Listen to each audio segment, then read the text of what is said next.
SLBC టన్నెల్లో సహాయక చర్యలు అధికారులకు సిబ్బందికి సవాల్గా మారాయి.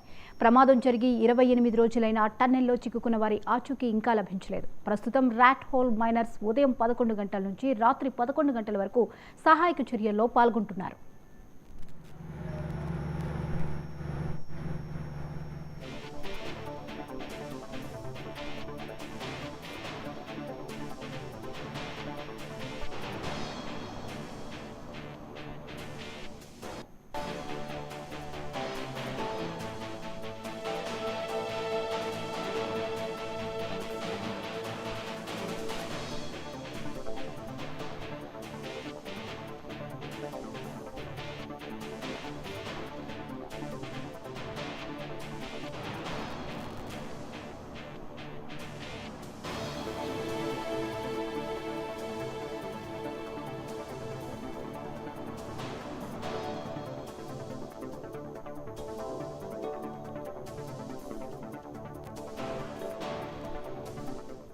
టన్నెల్లో ధ్వంసమైన టీబీఎం మిషన్ విడి భాగాలను తొలగించుకుంటూ ముందుకు సాగుతున్నారు.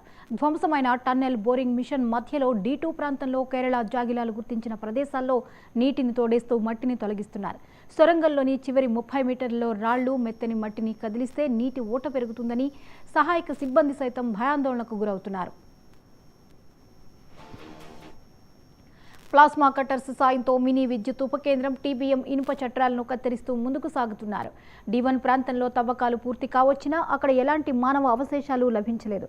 దీంతో మట్టి తొలగించి డీవాటరింగ్ ప్రక్రియను చేస్తూ లోకో ట్రైన్ ముందుకెళ్లేందుకు మార్గం సుగమం చేశారు. బురద మట్టిని కన్వేయర్ బెల్టుపై వేసి బయటకు తరలిస్తున్నారు.